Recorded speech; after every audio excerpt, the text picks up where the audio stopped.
দূর দূর, হঠাৎ করে কেন যে এত চুল ঝরছে বুঝতেই পারছি না। কতদিন হয়ে গেল চুল ওঠা আর থামছেই না। না, এমন হতে থাকলে তো মাথায় টাক পড়ে যাবে। না না না, আজ রাজবৈদ্যের কাছে পরামর্শ নিতে হবে। কি ব্যাপার মহারাজ, আজ আপনাকে এমন চিন্তিত দেখাচ্ছে কেন? জীবনে বড় দুঃখ গোপাল, মন মেজাজ একদম ভালো নেই। সে কি, কি হয়েছে মহারাজ? গোপাল থাকতে দুঃখ কিসের? আর বলো না, মাথার চুলগুলো আজকাল ঝড়ে পড়া পাতার মতো পটপট করে ঝরে যাচ্ছে। আমি তো জানি কেন এমন হচ্ছে, কিন্তু এখনই মুখ খুললে চলবে না। আর একটু বেশি বিপদ বাড়লে তখন মাঠে নামবো। তাই বলুন। এ তো খুব ছোট ব্যাপার, চুল ঝরলে টাক পড়বে, আর সেটা পড়া কত ভালো জানেন? কথায় আছে, যত বড় টাক তত বেশি টাকা।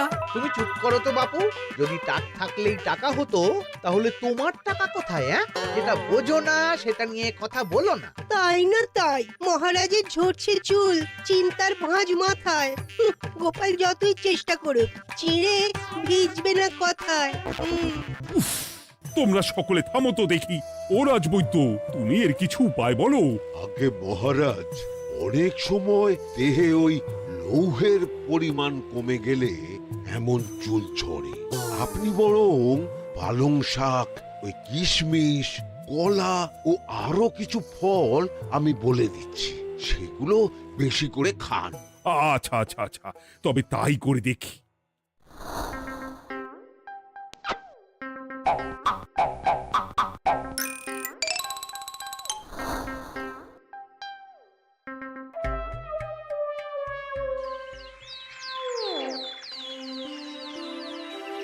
ও রাজবৈদ্য, তোমার কথা মতো শাক পাতা ফলমূল সবই তো খেলাম, চুল ঝরা বন্ধ তো হলোই না। তো জানতামই এমন হবে। কিন্তু মহারাজ, এমনটা তো হওয়ার কথা নয়। কিন্তু হচ্ছে তো। আরে আমার সাধের চুল, কোথায় চলে গেলি সব? এর জন্য তুমি দায়ী, তুমি এর জন্য শাস্তি পাবে বৈদ্য। আমাকে আমাকে ক্ষমা করে দিন মহারাজ, এমনটা হবে এ তো আমি ভাবতেই পারিনি। কিছু মনে করবেন না মহারাজ, ছোট মুখে বড় কথা বলছি, কিন্তু সত্যি এখানে রাজবৈদ্যর কোনো দোষ নেই। ওকে শাস্তি দেওয়াটা ঠিক হবে না মহারাজ। দেখেছেন মহারাজ, গোপালের সাহসটা দেখেছেন? আপনার মুখের উপর কথা বলছে। তা বলি, তুমি যখন এতই বোঝো, তাহলে নিজেই একটা আস্ত লোহা খেয়ে দেখো না, তোমার মাথায় চুল গজাচ্ছে কিনা। ঠিকই আছে, এসব মূর্খের মতো কথা কেবল আপনার থেকেই আশা করা যায় মন্ত্রী মশাই। মহারাজ, আপনি বিচক্ষণ মানুষ, আমার শুধু অনুরোধ, আরেকবার ভেবে দেখবেন। ঠিক আছে, রাজবৈদ্যকে আমি শাস্তি দেব না, কিন্তু সকলের জন্য আমার একটা ঘোষণা আছে। কি ঘোষণা? আমার এই কঠিন সমস্যা যে দূর করে দিতে পারবে, তাকে আমি বিশেষ পুরস্কারে ভূষিত করব। এই তো পেয়েছি, এই সুযোগ কোনোভাবেই হাতছাড়া করা চলবে না। এবারের সমস্যাটা সত্যি বেশ কঠিন। কি করলে যে মহারাজের চুল পড়া বন্ধ হবে সেই উপায় মাথাতেই আসছে না। হঠাৎ করে কেন যে এমন হলো কে জানে।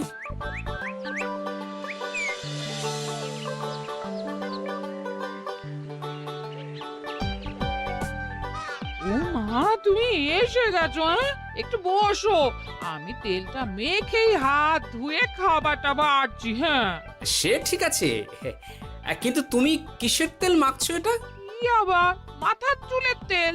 এখানেও চুল, ওদিকে মহারাজেরও চুল ঝরে পড়া নিয়ে আমরা সবাই হিমশিম খাচ্ছি গিন্নি।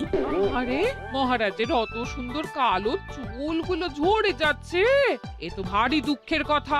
সে আর বলতে, ওই জন্যেই তো আমি বাবা মাথায় এই জড়িবুটি তেল মাখি।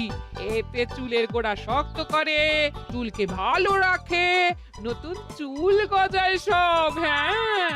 কি কি বললে? নতুন চুলও গজায়? সত্যি?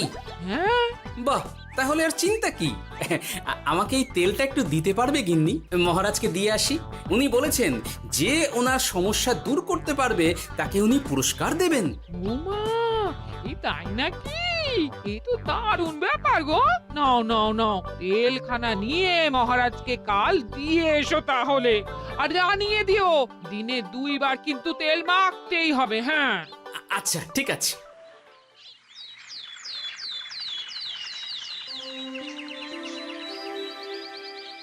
কোনো উপায় খুঁজে পেলে তোমরা? আগে মহারাজ, আমি আপনার জন্য নকল চুল বানিয়ে এনেছি। যতদিন আপনার চুল পড়া বন্ধ না হচ্ছে ততদিন আপনি এটা পরে ব্যবহার করতে পারেন। সে তো বুঝলাম, কিন্তু নকল চুল তো আর আসল চুলে জায়গা নিতে পারবে না বিজ্ঞানী। আসল চুলের কথা ভেবে আমি আপনার জন্য কেশুত্তে পাতা এনেছি মহারাজ। আচ্ছা বেশ। তা গোপাল, খুব তো আগের দিন বকবক করছিলে, তুমি কি এনেছো শুনি?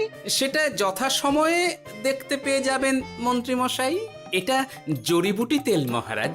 আমি এটা আপনার জন্য এনেছি। এতে নতুন চুল গজায় আর চুলের স্বাস্থ্যও ভালো হয়। আমার গিন্নিও ব্যবহার করে এটি, তবে দিনে 2 বার করে মাখতে হবে, তাহলেই ভালো ফল পাবেন মহারাজ। বাবা, তাহলে তুমি কেন মাখো না? আচ্ছা, আপনার সমস্যাটা ঠিক কোথায় বলুন তো মন্ত্রী মশাই? মহারাজের জন্য কিছু আনলেও কথা শোনান, না আনলেও কথা শোনান। সত্যি তো মন্ত্রী, কেন তুমি সব সময় গোপালের পিছনে পড়ে থাকো বলো তো? এরা তো তাও সবাই কিছু না কিছু আমার কথা চিন্তা করে এনেছে, তুমি তো সেটাও করনি। না আসলে মহারাজ, আমিও ভাবছিলাম আপনার কথা, কিন্তু থাক, বুঝেছি। আহ, দারুণ। তেলের গন্ধটাও খুব সুন্দর। গোপাল, তোমায় অনেক ধন্যবাদ। আশা করছি ব্যবহার করলে খুব ভালো ফল দেবে। একদম দেবেই মহারাজ। দূর বাবা, ভেবেছিলাম এক হলো আর এক। কোথা দিয়ে যে গোপালটা মাঝখান দিয়ে এসে নাক গলিয়ে ঢুকে পড়ে, খুব শক্ত পুরস্কার নেওয়ার। দেখাচ্ছি মজা।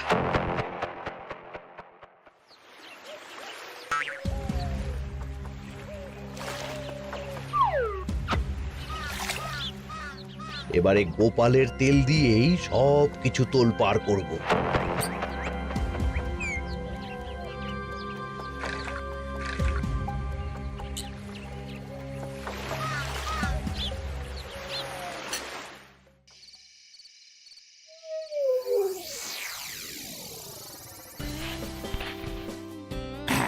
ব্যাস, হয়ে গেল 2 বার মাখা। গোপাল বলেছিল এতেই ভালো ফল পাব, কিন্তু এখন মাখার পর মাথাটা কেমন জ্বালা জ্বালা করছে মনে হচ্ছে। হয়তো নতুন চুল গজাবে বলে এমন হচ্ছে। কাল সকালে বোঝা যাবে। এতক্ষণে বোধহয় ছোট ছোট চুল গজিয়েই গেছে। কি এটা চুল গজানোর তেল ছিল নাকি পড়ে যাওয়ার? হে ভগবান, যেটুকু বাকি ছিল সেটাও ঝরে পড়ে টাক পড়েই গেল। হ্যাঁ, গোপালই হলো যত নষ্টের গোড়া। আজ আসুক সভায়।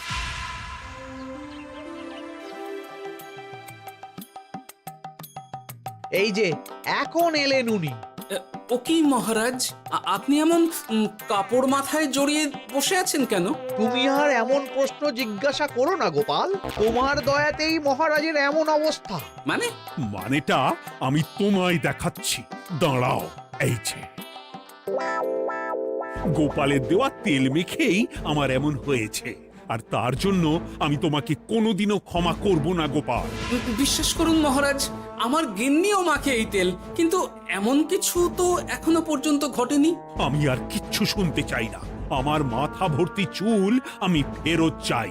যতদিন না আমার মাথার সব চুল ফিরে আসছে ততদিন আমি তোমার মুখও দেখতে চাই না। মহারাজ, আপনার কোনো চিন্তা নেই, আমি তো আছি।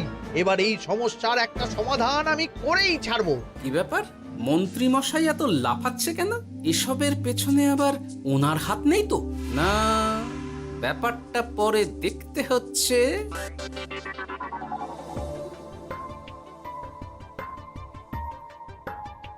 আমি বলি কি মহারাজ, এই সময়টা বরং আপনি নকল চুলটা মানে পরচুলা ব্যবহার করুন। হ্যাঁ, অগত্যা কিছু তো একটা গন্ডগোল আছেই।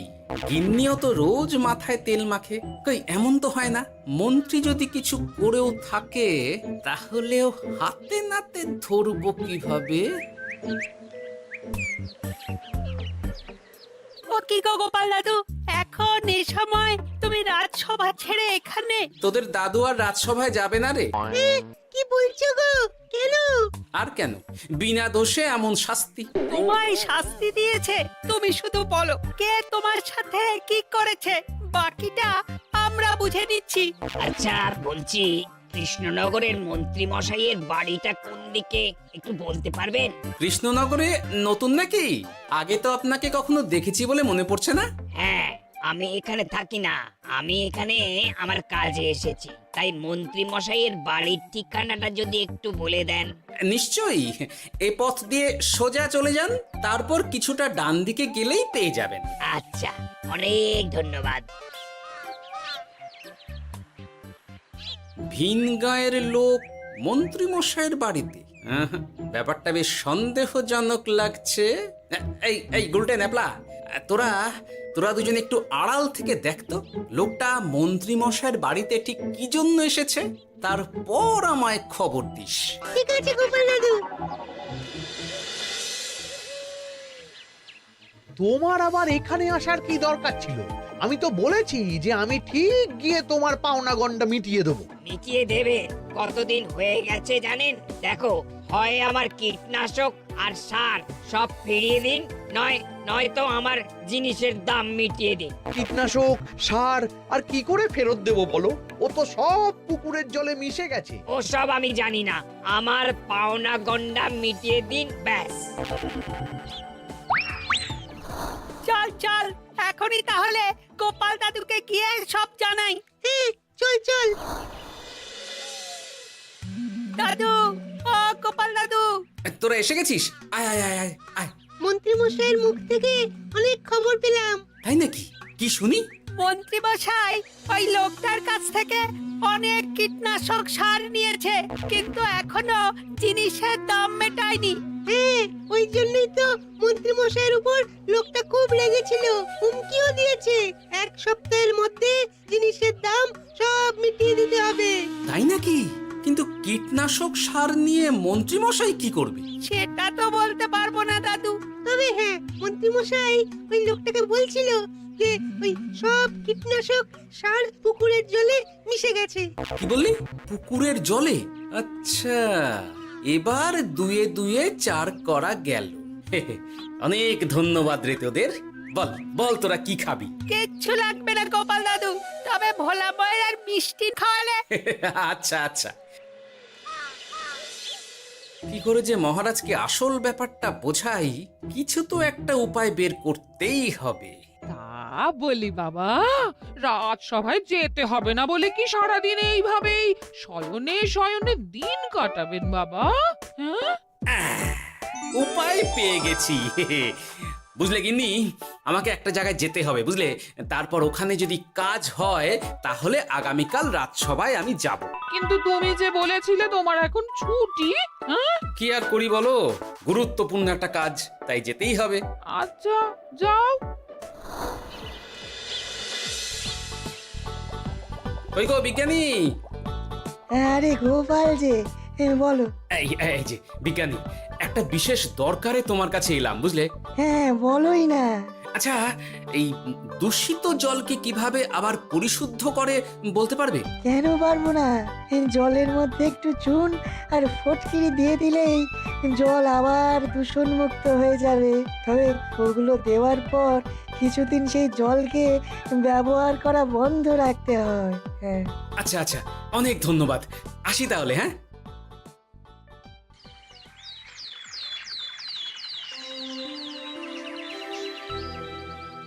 ছায়া পড়েছে, ছায়া পড়েছে, আমি বেশ বুঝতে পারছি তার ছায়া পড়েছে এখানে। কার ছায়া পড়েছে? আজকাল তোর মাথা থেকে অনেক চুল ঝরে পড়ছে, তাই না? আগে হ্যাঁ সাধু বাবা, আপনি একদম ঠিক কথা বলেছেন। ও বাবা, আবার কোথা থেকে উদয় হলো? আরে আমি একা গিয়ে সেই স্নানের পুকুর পরিদর্শন করতে চাই। যথা আজ্ঞা বাবা।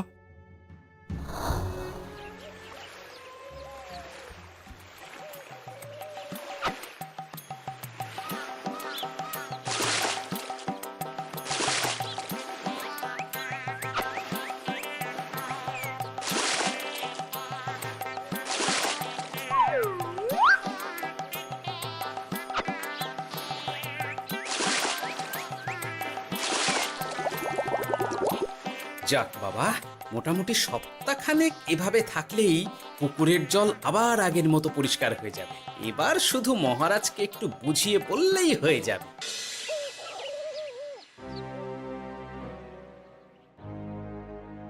কি বুঝলেন সাধু বাবা? আমার অনুমানটাই ঠিক ছিল। পুকুরের জলে কালো ছায়া পড়েছে, কুদৃষ্টি পড়েছে, তাই এমন হচ্ছে। সে কি? কি কালো ছায়া? যত সব বাজে কথা। জল দূষণ করলাম আমি, আর দোষ পড়ছে কালো ছায়ার উপর। তাহলে এখন কি হবে? চিন্তার কোনো কারণ নেই। আমি মন্ত্রপুত ভস্য ছড়িয়ে দিয়েছি। 1 সপ্তাহ ওই পুকুরের জল স্পর্শ তো দূর, পুকুরের কাছেও যাওয়া নিষেধ। তাহলে আমার মোহরের কি হবে? যথা আজ্ঞা সাধু বাবা। ও কি, তাহলে মহারাজ এতদিন স্নান করবেন কোথায়? সে কথা কাউকে চিন্তা করতে হবে না। মহারাজের ওপরে কালো ছায়া পড়া জল পড়েছে, তাই আগে সেটা শোধন করতে হবে। আমাকে তাহলে কি করতে হবে সাধু বাবা? আমার শিষ্য গোপাল আমাকে আগেই এই বিষয় জানিয়েছিল। আমি তার হাত দিয়েই তোর স্নানের জল পাঠিয়ে দেব। তাই আগামী 1 সপ্তাহ সেই জল দিয়েই তোকে স্নান করতে হবে। কি গোপাল? দেখছো তো মন্ত্রী, গোপাল আমাকে কত ভালোবাসে। আমি ওকে কত কথা শোনালাম, কিন্তু না না না না, কাল থেকেই আমি আবার গোপালকে রাজসভায় ডেকে আনবো। আমি আসছি, আমার কাজ হয়ে গেছে। আর হ্যাঁ, তোর স্নানের পুকুরের চারিদিকে প্রহরীর বন্দোবস্ত কর। কাক পক্ষীও যেন ওখানে প্রবেশ করতে না পারে। আচ্ছা বাবা, আচ্ছা।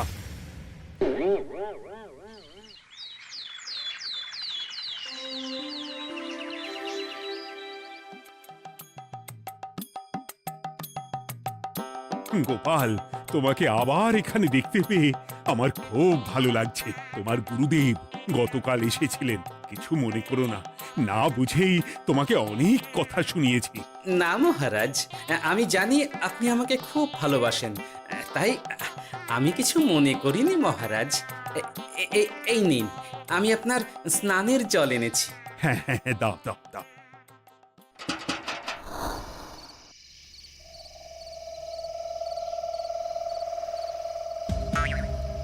ও বাবা, পুকুরের কাছে যে গিয়ে দেখবো সে উপায় নেই। চারপাশে প্রহরীতে ভর্তি, তাহলে কি সত্যি সত্যি কালো ছায়া পড়েছে? ভালোই হলো, পাওনাদারকে বলে দেবো কীটনাশকটা জালি ছিল। হি হি।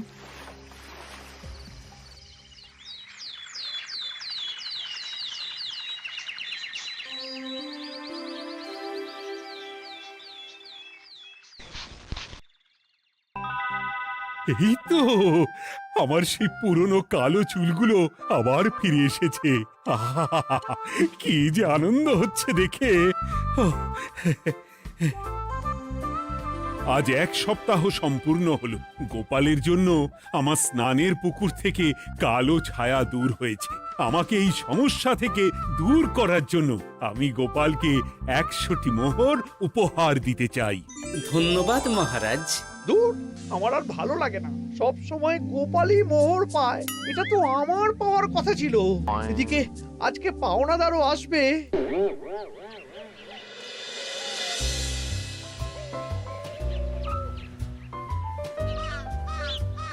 গোপাল দাদু, ওই লোকটা এসে গেছে। আচ্ছা, আসছি। এটা তো মন্ত্রীর বাড়ির দিকে রাস্তা। আমরা তাহলে ওদিকে কেন যাচ্ছি গোপাল? আপনার পুকুরের আসল রহস্যটা কি সেটা আপনি জানবেন না মহারাজ? মানে? নিজের চোখেই দেখুন, তাহলে বুঝতে পারবেন। আর একটু সময় দাও আমায় ভাই, এমনিতেও তোমার কীটনাশক কোনো কাজের নয়। কি এখন এসব কথা আর একদিনও সময় দিতে পারছি না। একটু বোঝো, একটু। সব আমি মহারাজের পুকুরের জলে মিশিয়ে দিয়েছি। মন্ত্রী, তুমি তাহলে সেই কালো ছায়া? মহারাজ, আপনার পর্দা ফাঁস হয়ে গেছে মন্ত্রী মশাই। তুমি তাহলে সবটা জানতে? একদম প্রথম থেকে। রে, খুব জোর ফেঁসেছি। এদিকে পাওনাদার, ওদিকে মহারাজ, এখান থেকে কেটে পড়তে হবে। গন্ডগোল করে আবার পালানো হচ্ছে তবে রে। বলো, কেন করেছিলে? মহারাজ, আমি ভেবেছিলাম আপনার সব চুল উঠে গেলে আমি আপনার কাছ থেকে চুল গজানোর ওষুধ দেওয়ার নামে অনেক টাকা লুটবো। কিন্তু সেই ভাবনা ভাবনাই থেকে গেল, সেগুড়ে যে বালি হয়ে গেল। ভাবা যায় চুলের জন্য চুলো চুলি, হ্যাঁ?